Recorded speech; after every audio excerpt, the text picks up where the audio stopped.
Yang pertama saya ingin sedikit mengoreksi istilah state kapitalisme yang disampaikan oleh Mas Saidiman. Tidak, saya tidak berpikir seperti itu. Bahwa apa yang dilakukan oleh Pak Prabowo itu pengejawantahan dari Undang-Undang Dasar 45 Pasal 33. Memang negara harus hadir. Kalaupun pakai istilah teori politik pembangunannya adalah state welfare, negara kesejahteraan. Bahwa memang amanah Undang-Undang Dasar negara kita itu negara diwajibkan, fardu ain kalau dalam terminologi fikih, diwajibkan untuk melindungi kekayaan bangsa ini. Kita sudah melihat dua rapor. Pemerintah mengklaim sejumlah capaian mulai dari pangan, energi, hingga investasi. Sementara survei SMRC menunjukkan kepuasan publik terhadap kinerja Presiden Prabowo turun tajam. Artinya ada jarak antara apa yang dikerjakan pemerintah dengan apa yang dirasakan masyarakat. Lalu di mana sebenarnya masalahnya? Apakah kinerjanya yang harus dievaluasi, komunikasinya yang harus diperbaiki, atau keduanya? Pak Sugiat, kalau pemerintah merasa sudah cukup banyak pencapaian saat ini yang dirasakan oleh masyarakat, mengapa justru publik semakin tidak puas? Apakah ada masalah di komunikasi menurut Anda? Ya pasti kita juga mengakui bahwa pemerintahan Pak Prabowo ini tidak 100% sempurna, tidak. Bahwa ada beberapa catatan yang memang harus diperbaiki. Salah satunya adalah komunikasi, apalagi di era digital ya. Di era post-truth ini kan rakyat ini atau publik ini persepsi bisa mengalahkan fakta. Kalau kita dicekoki drama cinta atau dracin itu terus menerus, kita akan drama Cina. Seorang yang sangat apa sekalipun itu akan menjadi melankolis dan gampang nangis kan, gitu kan. Walaupun fakta kehidupannya tidak seperti itu kan, gitu kan. Ya saya pikir memang ini menjadi PR besar bagi pemerintahan Pak Prabowo, bagaimana kementerian terkait, lembaga terkait itu bisa menyampaikan, ya tidak harus membesar-besarkan, menyampaikan capaian-capaian pemerintahan Pak Prabowo itu yang spektakuler tadi kan. Kan itu kan sangat heroik sekali, misalnya 5,8 juta itu diambil, tapi kan rakyat belum menerima informasi itu secara holistik itu kan. Padahal kalau itu disampaikan itu bisa membangkitkan nasionalisme atau membangkitkan kecintaan rakyat pada pemerintahan Pak Prabowo misalnya, atau capaian swasembada beras dan sebagainya. Itu problem. Tapi problem yang paling utama dan paling prinsip dari pemerintahan Pak Prabowo, kalau menurut analisis kami ya, dan itu mungkin diakui juga oleh pemerintahan Pak Prabowo, bahwa Prabowo itu kan kebijakannya itu ideologis. Kebijakan yang ideologis itu hanya bisa berhasil jika dikelola, dieksekusi oleh birokrasi yang ideologis, oleh jajaran-jajaran di bawahnya yang ideologis. Kalau kebijakan ideologis itu dieksekusi oleh birokrasi yang ideologinya tidak sama, atau pejabat-pejabat level menteri, di level dirjen, di level sampai bawah tidak sama, ya memang akan sangat kerja keras pemerintahan Pak Prabowo. Itu yang menjadi problem besar kita. Oleh karena itu sekali lagi kita berharap kalau tingkat komunikasi udahlah, nggak diketahui masyarakat pun kalau baik pasti akan dapat pahala gitu kan. Bahwa Tuhan tidak akan salah memberi balasan terhadap sebuah kebaikan kan gitu, dia tidak akan salah alamat. Yang paling penting bagaimana secara prinsipil kebijakan Pak Prabowo yang ideologis tadi, yang pasal 33 Undang-Undang Dasar 45 tadi itu bisa didelivery oleh kementerian, oleh dirjen, oleh lembaga-lembaga terkait sampai ke tingkat bawah, sehingga itu bisa menjadi sebuah program yang berhasil dieksekusi. Oke. Pemerintah punya masalah di komunikasi atau tetap masalahnya di kebijakan? Menurut saya dua-duanya ya. Dari sisi kebijakan tadi sebenarnya ada persoalan yang serius. Kan kita ini melakukan eksperimentasi demokrasi, salah satu kuncinya adalah melakukan desentralisasi. Yang dilakukan dalam pemerintahan Pak Prabowo ini justru terlihat itu sentralisasi. Dana-dana dari daerah dipangkas ke pusat, kemudian tadi misalnya bahkan ya ada program tentang satu pintu, ekspor satu pintu dan seterusnya. Itu semuanya gejala sentralisasi, dan saya kira itu berbeda dengan prinsip sosialisme. Saya kira yang terjadi menurut saya bukan Pak Prabowo atau pemerintahan Pak Prabowo sedang berupaya menerapkan sosialisme, tapi yang mungkin lebih tepat disebut sebagai state capitalism, kapitalisme negara, di mana negara itu yang menjadi pengendali segala hal. Dan itu adalah yang disebut sebagai kapitalisme negara. Bahkan kalau kita lihat perilaku dari presiden kita sejak awal itu kan sangat dekat dengan Trump, sangat dekat dengan Amerika. Ketika ada konflik di Timur Tengah, justru berpihaknya kepada BOP. Di sana ada Israel, di sana ada Amerika. Itu semua adalah negara-negara neolib. Itu adalah negara-negara kapitalistik. Jadi agak beda gitu klaim sosialistik dengan apa yang dilakukan di lapangan. Lalu kemudian yang kedua tentu saja ada persoalan yang sangat serius juga soal komunikasi ya, bagaimana presiden dari sejak awal sampai sekarang itu cenderung banyak sekali pernyataan beliau yang problematik ya, misalnya kritikan-kritikan dianggap sebagai ancaman, dianggap sebagai antek asing lah, londo ireng lah, macam-macam ya, sebutan untuk menyebut mereka yang kritis terhadap pemerintah. Di tengah politik kita di mana oposisi itu tidak ada, di mana lembaga formal partai politik itu tidak ada yang menyuarakan suara kritis. Suara kritis dari publik ini pun dicurigai sebagai sesuatu yang mengancam gitu. Mestinya kan tidak dilakukan oleh seorang presiden. Seorang presiden itu harus berdiri di atas semua, baik yang mendukung beliau maupun yang melakukan kritik terhadap mereka. Tidak sepantasnya seorang presiden misalnya menyebut demonstrasi Agustus 2025 itu misalnya mereka itu makar atau mereka itu bagian dari teror yang mencoba mengacaukan negara. Menurut saya itu sikap yang sangat tidak bijak dari seorang presiden, dan saya duga ini salah satu yang menyebabkan tingkat kepuasan publik juga turun. Bagaimana presiden mengeluarkan pernyataan-pernyataan yang problematik. Dan yang terakhir adalah sekarang kita harus akui bahwa ini kan sekarang ada persoalan ekonomi global ya, akibat tensi politik global yang memanas. Mestinya dalam situasi semacam ini bisa dimanfaatkan untuk meningkatkan solidaritas di kalangan publik. Jadi ada teori disebut rally around the flag. Jadi dalam kondisi ketika negara itu bermasalah dan itu disebabkan oleh kondisi di luar, kondisi internasional, mestinya ini jadi amunisi buat pemerintah untuk meningkatkan soliditas. Tetapi kenapa sekarang justru malah membuat pemerintah turun? Kan dulu waktu COVID-19 itu ada persoalan dari luar, tapi approval rating terhadap Pak Jokowi ketika itu masih cukup tinggi. Pak SBY juga pernah mengalami situasi yang hampir mirip ya, situasi krisis 2008 yang sempat turun approval ratingnya, tapi kemudian melonjak naik menjadi 85%, bahkan terpilih 61% pada periode kedua. Itu setahun setelah krisis. Jadi beliau berhasil memanfaatkan situasi krisis itu dengan komunikasi yang baik sehingga itu meningkatkan soliditas warga. Yang itu tidak terjadi sekarang, padahal situasinya hampir mirip. Tanggapan Anda, Pak Sugiat, terkait juga dengan apakah pemerintah sudah seharusnya mendengarkan atau perlu lebih banyak lagi mendengarkan keluhan masyarakat, dan tanggapi tadi apa yang dikatakan oleh Mas Saidiman soal soliditas. Ya, yang pertama saya ingin sedikit mengoreksi istilah state kapitalisme yang disampaikan oleh Mas Saidiman. Tidak, saya tidak berpikir seperti itu, bahwa apa yang dilakukan oleh Pak Prabowo itu pengejawantahan dari Undang-Undang Dasar 45 Pasal 33. Memang negara harus hadir. Kalaupun pakai istilah teori politik pembangunannya adalah state welfare, negara kesejahteraan. Bahwa memang amanah Undang-Undang Dasar negara kita itu negara diwajibkan, fardu ain kalau dalam terminologi fikih, diwajibkan untuk melindungi kekayaan bangsa ini, baik bumi dan air dan segala apa yang di dalamnya, dikelola untuk kemakmuran rakyat. Ya negara harus hadir, tidak bisa negara sebagai penonton. Kalau kapitalisme kan negara sebagai penonton membiarkan rakyat berhadapan-hadapan dengan korporasi dalam sebuah mekanisme pasar yang free fight liberalisme.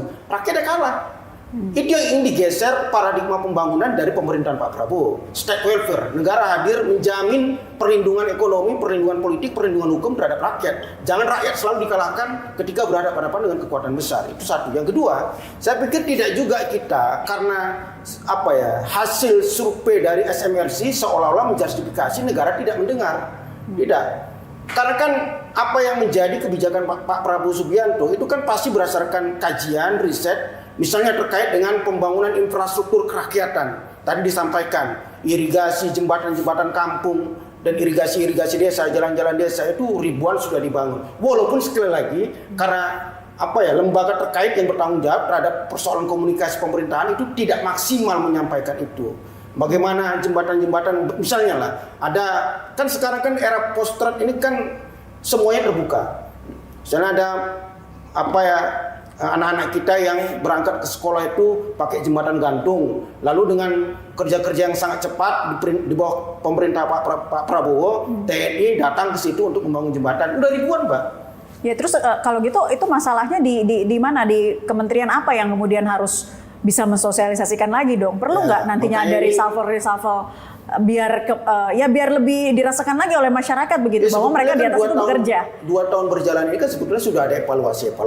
Tapi sekali lagi kan memang belum maksimal. Bagaimana komunikasi pembangunan yang dilakukan oleh pemerintahan Pak Prabowo itu tidak bisa menyampaikan pesan bahwa capaian-capaian yang sudah dilakukan oleh pemerintahan Pak Prabowo itu sampai ke akar rumput. Ini konsekuensi logis dari era post-truck. Ketika informasi itu surplus ke rakyat, ke publik, sehoak apapun itu, kan teori balat teori kan gitu kan, teori informasi. Kalau diledakkan banyak hoak-hoak, itulah yang jadi kebenaran berdasarkan persepsi opini publik. Nah, itu yang harus menjadi PR bersama bagi pemerintah Pak Prabowo. Sebetulnya bukan hanya tanggung jawab pemerintah Pak Prabowo, televisi sebagai civil society, Mas Saidiman sebagai intelektual bagian dari civil society, saya sebagai partai politik juga punya tanggung jawab untuk menyampaikan itu ke publik dengan apa adanya kan. Ini kerja bersama tentunya kerja bersama. Apa yang akan didorong dari Gerindra sendiri untuk lebih memaksimalkan lagi nantinya kinerja dari Presiden Prabowo? Ya, saya masih sangat optimis bahwa pemerintahan Pak Prabowo, apalagi seorang Prabowo Subianto sebagai seorang personal, akan sangat, saya kenal betul beliau, Mbak.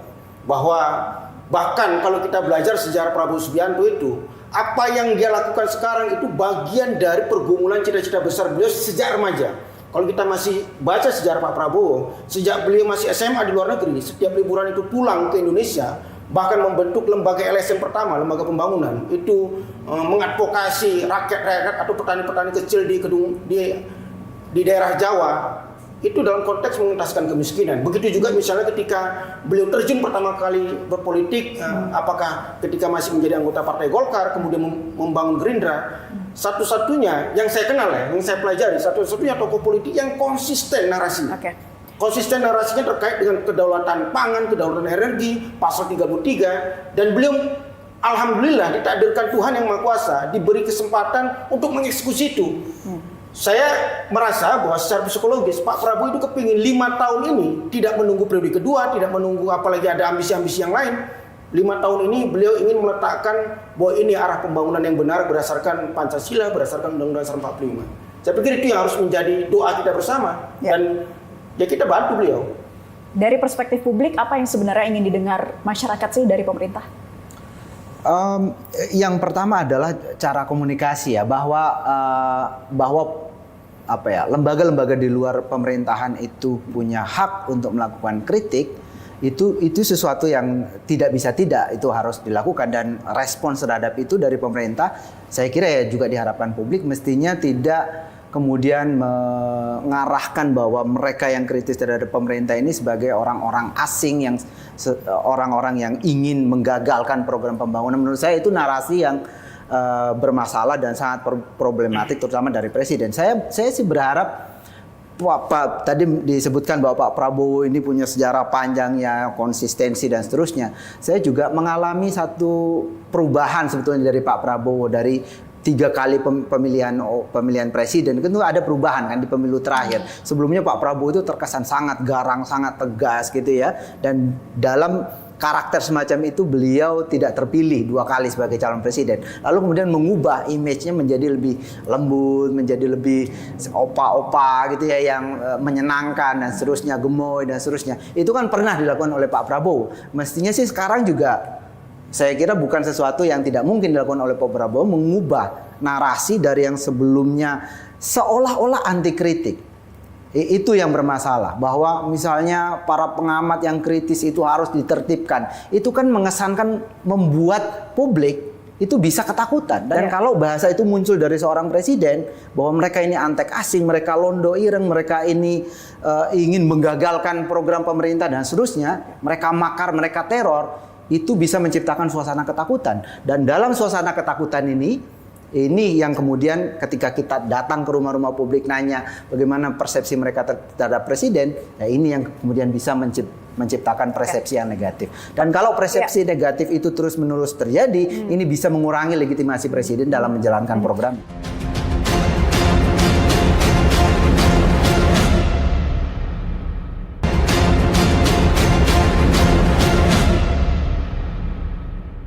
Pertanyaan terakhir untuk kedua narasumber, saya mulai dulu dari Mas Saidiman. Kita sepakat bahwa hasil survei ini masih akan terus dinamis, ya. masih optimistis dong ya, tentunya ke depan akan ada perubahan yang lebih besar lagi dari pemerintah untuk menjaga kepercayaan publik dan tingkat kepuasan dari kinerja Presiden Prabowo. Ya, kalau kebijakan-kebijakan yang dianggap problematik itu bisa dilakukan perubahan secara fundamental, diperbaiki, dan saya sudah melihat ya ada sedikit perubahan terutama dari BKN. Kemudian ada perubahan kondisi politik di mana di dalam negara demokratis harus ada kekuatan politik yang dominan yang berada di luar pemerintahan yang melakukan kritik.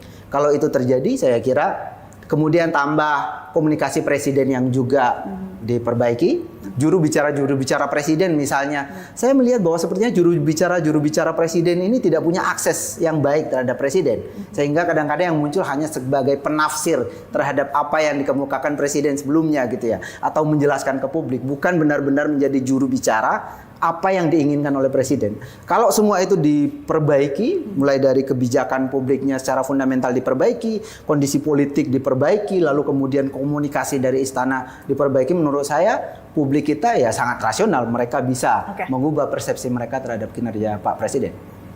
Silakan ditambahkan dalam 6 bulan ke depan apa yang kemudian harus dibuktikan pemerintah agar hasilnya bisa dirasakan langsung oleh masyarakat. Saya tidak mau terjebak dalam konteks 6 bulan ke depan. Saya ada 3 tema besar yang sedang dikuatkan dalam pemerintahan Pak Prabowo ini, yang itu dimensi waktunya sangat panjang sampai 2045 kita menjadi Indonesia Emas. Yang pertama adalah kedaulatan pangan. Prabowo Subianto sebagai seorang intelektual yang paham bagaimana perang global itu ingin memastikan apapun yang terjadi dalam krisis global kita, Indonesia itu memiliki ketahanan pangan. Jangan sampai kita nanti pada satu titik misalnya, kalau bacaan Pak Prabowo itu kan ada teori realisme ofensif, bagaimana setiap negara-negara itu hanya memikirkan dirinya ketika nanti terjadi konflik besar terkait dengan distribusi pangan dan sebagainya.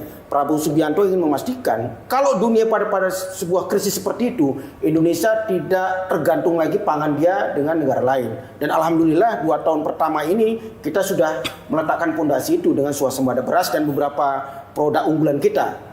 Yang kedua adalah ketahanan energi. Ini yang paling penting. Jangan karena misalnya terjadi konflik antara Irak dengan Amerika dan Israel sehingga Selat Hormuz itu diblokade, maka ketergantungan kita terhadap minyak mentah itu menjadi sebuah problem sehingga berdampak langsung pada perekonomian kita. Kemarin B50 sudah di-launching. Ketika itu nanti sudah pada tahap yang sangat sempurna dieksekusi, kita tidak tergantung lagi dengan bahan mentah minyak dari ekspor negara lain, karena kita punya sumber daya kekuatan sawit kan, ketahanan energi. Yang ketiga adalah hilirisasi. Banyak sekali lagi dalam konteks pasal 33, banyak sekali kekayaan alam kita itu yang tidak maksimal kita nikmati karena nilainya sangat rendah karena tidak dihilirisasi.